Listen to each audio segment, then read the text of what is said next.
member for Curtin. Thank you, Mr. Speaker. The House of Representatives begins each day with an acknowledgement of the traditional custodians of the land and the opportunity to say a prayer. And so I start my first speech here today by acknowledging and paying my respects to the elders of the Ngunnawal and Ngambri peoples, who are the traditional custodians of the Canberra area, the Whadjuk Noongar people, who are the traditional custodians of the land I call home, and the Balladong Noongar people, the traditional custodians of the land on which I was born. I also start, as a person of faith, by giving thanks to God. An Australian music icon of my generation once sang, "I should be so lucky, lucky, lucky, lucky." As a woman who was born in the late 1960s in the regional town of Northam in Western Australia, the third of 4 girls to 2 hard-working and loving parents, these words strongly resonate. I have been very lucky, lucky, lucky, lucky, fortunate and blessed. I was born into a family where love was unconditional, where my parents encouraged each of their 4 girls to find their own passions in life, their own strengths, to find and develop their potential, to live their own best lives, while always being open to others and contributing to society. My parents, through their own initiative, discipline, hard work and love, created a home and a world for us which was beyond compare. And by their example, we learnt about hard work, reward for effort and service to others. We were allowed to fail and to fall. We were given freedom, we were praised and rewarded when appropriate, but we were also held responsible, accountable and disciplined where appropriate. My 3 sisters and I owe our parents a huge debt of gratitude, and while neither my beautiful mum nor dad nor my 3 incredibly talented sisters can be here today, I trust they know how much I love them. I know my sisters will give me brutal feedback on what I say and do in this place, both now and in the future. They will also continue to comment on my hair. Such are sisters. I was born at a time and in a place where we had material comfort. I had educational opportunities, which I was encouraged to pursue. My race, my gender, my beliefs were no barrier to what I wanted to do or achieve. The only limitations were my own desires, my own skills and attributes, my own initiative and motivation. In later years, I found a career, a vocation, which combined my passions for law, teaching, service and management. I was privileged to work at a university, the University of Notre Dame, Australia, for 2 decades and have many, many people who mentored and taught me all manner of things, from the governing boards, the staff and the students. I was indeed very lucky to be surrounded by such people, and I owe a debt of gratitude to all. There are 5 who I want to acknowledge by name: Peter Tannick, Neville Owen, Peter Prendeville, the Honourable Chris Ellison and Peter Tranter. I have also been lucky to find many friends, some going back to my early teen years and some of more recent origin. For those whom I've known the longest, we share many great memories, and we all know how lucky we are that social media didn't exist when we were growing up, and that our memories are shared solely between us. And how lucky were we to grow up in the 80s? How good were the 80s? The best music, the best movies, the best fashion, and big hair or a mullet. Of course, the greatest luck of my life was meeting the love of my life, Simon, more than 2 decades ago. Thank you. I would not be here today without you. I love you. Together, we hit a jackpot of joy in having 3 wonderful sons, Sam, Josh and Tom. To quote a book, Katie didn't want to embarrass her family. I do.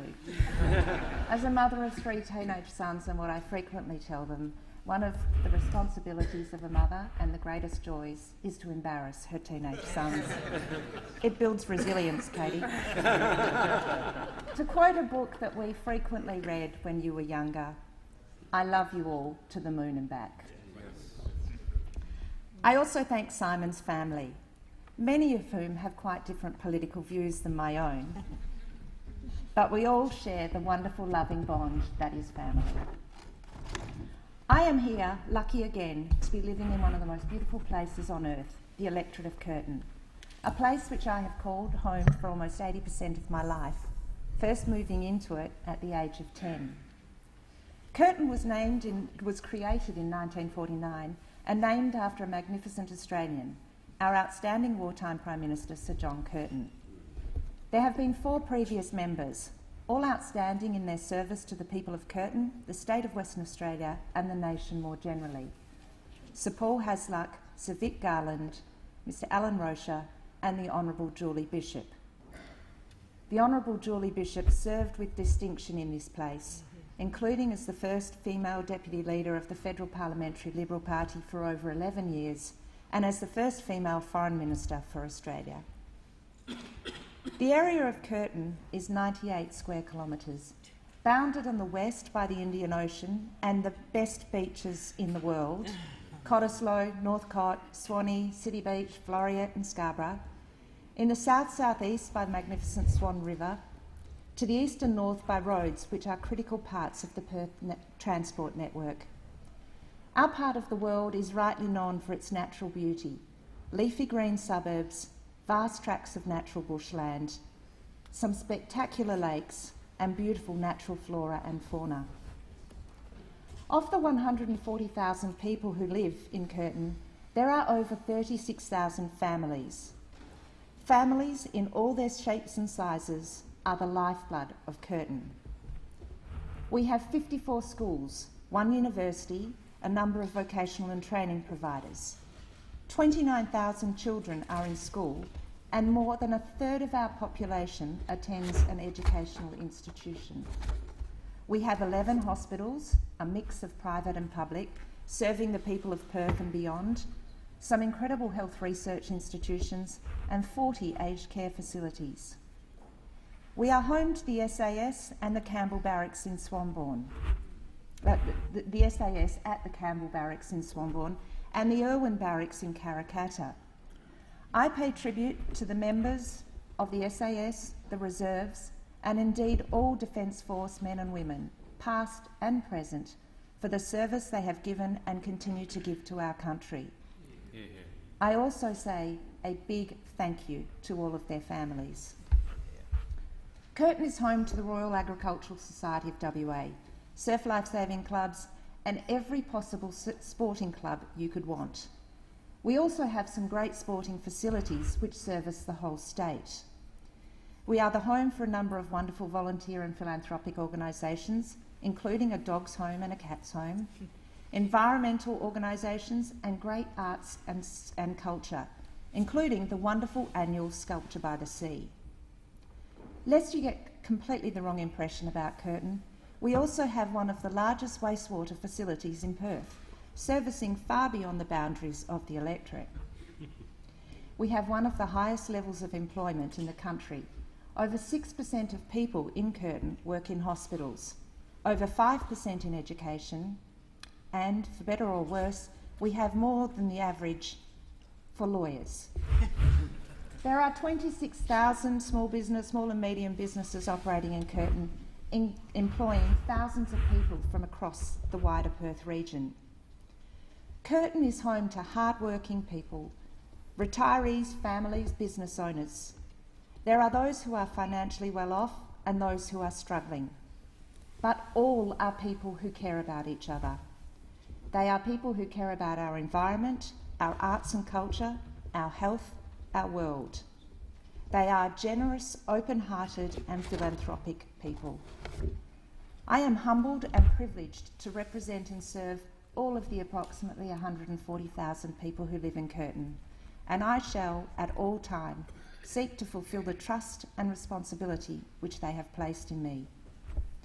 I would like to acknowledge and thank all of those who helped me to be in this position today.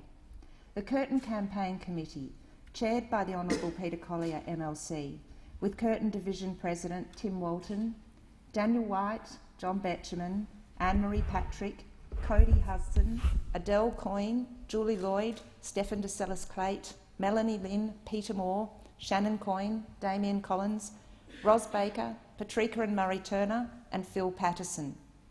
Our Liberal Party State Office, Faye Duda, President, and Sam Calabrese, State Director, and Lewis Meir. All of the young Liberals. I also thank the Honourable Chris Ellison, Senator Matthias Cormann, and other state and federal members of Parliament, present and former, including the former Premier of WA, the Honourable Colin Barnett, and our former Prime Minister, the Honourable John Howard. I also thank all members of the Curtin Division of the Liberal Party. To the donors and hundreds of volunteers who did mailbox deliveries, worked at pre-polling, handed out how-to-vote cards, worked on election booths, made cakes and sent nice notes, I thank you from the bottom of my heart. I would like to note with special thanks my regular door-knocking buddies, Angela, Pauline, Dylan, Cody, Matt, Sam, and all of my old friends for keeping it real, Helen, Elena, Mel, Bree, Susan and Romy. And to the Prime Minister, thank you for your leadership. Your authenticity, realness and humility are clear and inspirational. You even convinced my mum, and she can spot a phony a mile off. Australia is a wonderful country, but as wonderful as it is, I recognise that the luck which has been mine is not the same for everyone. I have a beautiful family and the bestest of friends. I have had opportunities, I've had the encouragement, love and support to pursue those opportunities. And that is what I want for all Australians. I want Australian families to be supported so that they in turn can provide the support and love which individuals need to flourish.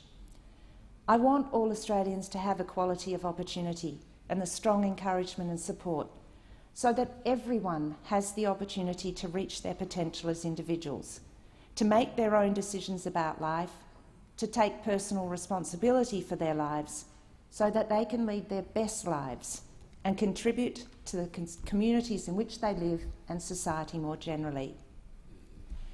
To do this, I believe that we need to ensure that our wonderful country has a strong and robust economy, that it has the essential services people rely on and need, and that it continues to uphold, promote and embed our core liberal and democratic values of human dignity, individual freedom and equality.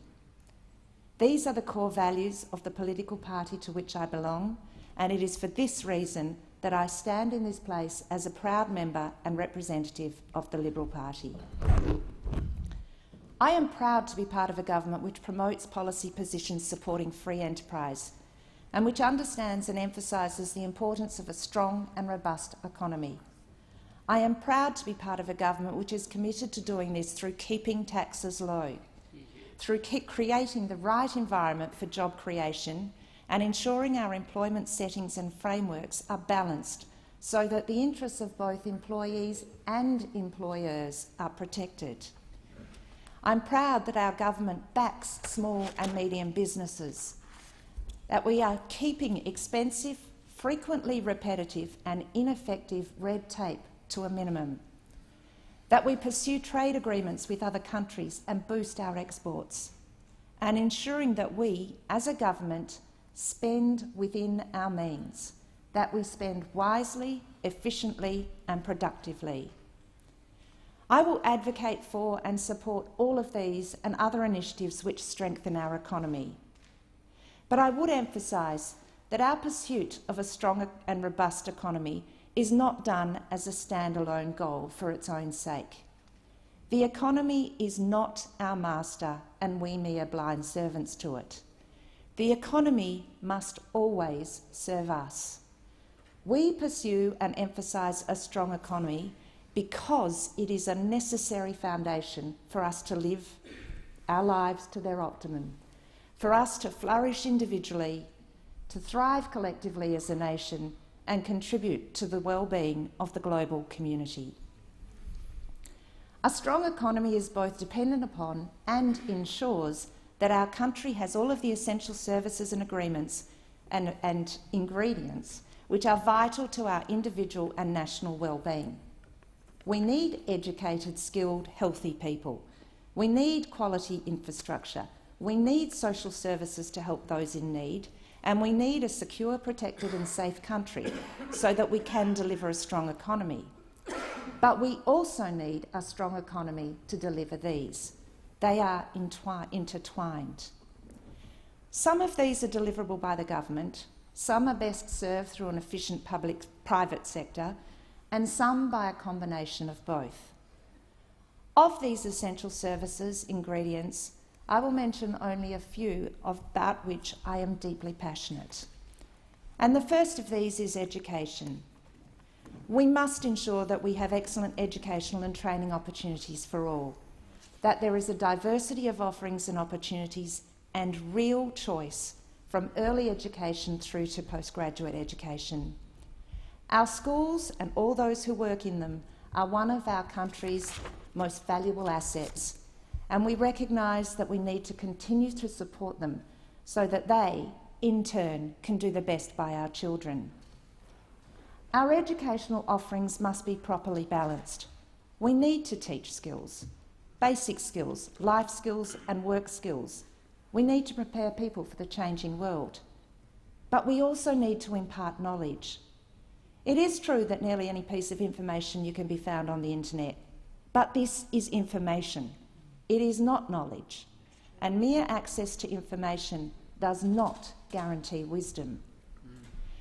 Part and parcel of our responsibility to provide excellence in education is a need for us to continue to invest in, encourage and value research and entrepreneurship. We must continue to emphasise and build the links between research and industry and ensure that our research is directed towards the betterment of our society at large, because good, strong and ethically responsible research should underpin the decisions we make, individually and collectively. We must ensure that our health services, public and private, are supported so that all Australians can access timely and excellent healthcare. We have rising demands and needs, and our government has rightly recognised the criticality of them, particularly in areas of mental health, palliative care, chronic pain and dementia. Like many here in this House and many across Australia, I have had personal experience with all of the above areas of need. I know how they impact on those suffering and also on their families and loved ones. The measure of a good country is how well it provides for those who are ill or are in need. And I am proud that we in government are giving the necessary attention to these areas. We must ensure that we have appropriate and resourced social services so that we can support and help those who need it. Our social services and support systems must uphold the dignity of each person and their individual needs. And to do so, they must, to the greatest possible extent, facilitate and enable self-sufficiency and individual autonomy. In this regard, I note this government's commitment to ensuring that the NDIS actually works for the recipients and is tailored to their individual needs rather than a one-size-fits-all approach. I also note our rising needs in aged care. It is the very circle of life that the very people who raised us, loved us, supported us, in turn need to be loved, respected and supported by us as they age. Again, I am proud to be part of a government that understands this and is actively taking steps to ensure that we take proper care of those who cared for us, to enable them to live the twilight of their years with dignity. We must ensure that we continue on our path to closing the gap between our Indigenous peoples and the broader Australian community. Symbolic steps without effective action are ultimately pointless and potentially do more harm than good. But symbolic steps can give momentum and effect to concrete actions and initiatives. To that end, I will be fully supporting the efforts towards constitutional recognition of our Indigenous peoples and exploring new ways of working together to ensure that the concrete actions and initiatives which are delivered actually deliver and work. We must be responsible stewards of our natural world. We must protect and preserve the environment in which we live, and we should do this individually and collectively through evidence-based and effective steps. We live in a beautiful country. Let's make sure it remains so that our children, their children's children, can say the same things. Boys, you're too young yet. We must ensure that there is rightful support and encouragement for the arts and culture in our country. I have not a creative streak in my body, and there are many works of art which I don't get or, truth be told, don't like. However, I strongly believe that while a work of art might not save your life in the way that good healthcare can, while it might not make your trip to work any quicker or easier than a good road system can, we need the arts to challenge us, to entertain us, to help us to look at the world in different ways. For Australia to have a strong economy and essential services, it is imperative that we continue to uphold, to promote and embed our core liberal and democratic values, including the innate dignity of every individual, of individual freedom, rights and responsibilities, and of equality. There is evidence of a rising lack of understanding of and confidence in democracy and free enterprise, both here and in Australia, and in other parts of the world. Our form of government is not perfect. No government can do everything. It cannot fund everything. Choices need to be made. I also readily acknowledge that free enterprise and market forces cannot do everything. But I nonetheless firmly believe that democracy is the best form of political system, and that free enterprise, a strong federalism and small government are key for our country to continue to flourish, just as they have proven to be in the past. There is evidence of an increasing lack of trust in our institutions, not only in government, but also public service, banks, religious institutions, the media, universities. Much of this is understandable. These institutions have never been and will never be perfect, and some actions carried out by these institutions or those associated with them have been unconscionable and despicable. Such institutions need to be held accountable, and we need to have appropriate legislation and regulation to ensure that they are held to account and that the same things are not repeated. But let us resist being lured into the false belief that regulation or legislation will or even can fix everything. We need to be circumspect and considered in our responses, and we need to resist overzealous legislative reactions. There is always the danger of unintended and uncontemplated consequences, some of which can have long-term and wide-ranging negative repercussions. And finally, there are also signs that we are becoming increasingly intolerant of the views and opinions of others, of extreme polarisation, of excessive individualism, of blame, of victimhood, of division. We all want our own individual freedoms and we want to exercise our own rights, but we're not so happy when others do it in ways which differ from us. And instead of arguing the point, there is an increasing tendency to attack the person, to label them, and to seek to shut down the discussion. It has always been a vital part of our country that we have a diversity of opinions and views. And part of our success of our country has been that these different views and opinions have been able to be expressed and debated freely and robustly. What's more, in many cases, the differing views and opinions and robust debates have led to what I would call sensible, pragmatic compromises. Compromises which have been accepted by the majority and compromises which have worked. To make sure we continue to do this, we must hold fast to our key values, the inherent dignity of every individual and our individual freedom. But we must also recognise that none of our individual freedoms or rights are completely unfettered. We owe responsibilities to ourselves, to each other, and to society more generally. We must balance our freedoms and rights with our responsibilities. And while there is a very important role for the government to play in ensuring that the right balance is struck, there is also a big role to play for the individual. We, as individuals living in society, must take personal responsibility for how we live, how we act, how we react, how we respond.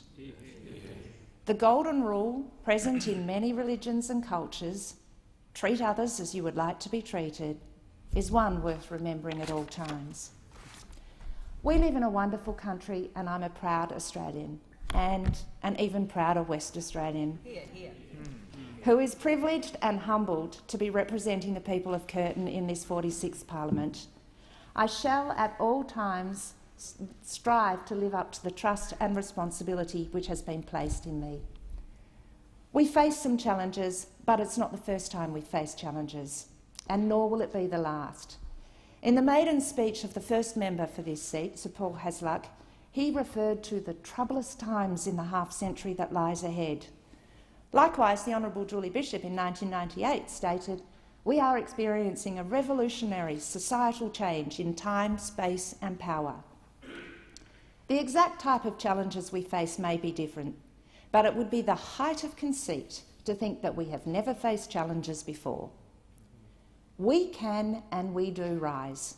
We learn, we adapt, we make change when change is required in the best interests and for the common good. Let us remember our resilience, our can-do, our fair go, our compassion and our humour. Let us embrace and encourage our individualism, celebrate our diversity, but at all times remember our shared humanity. Thank you, Mr. Speaker.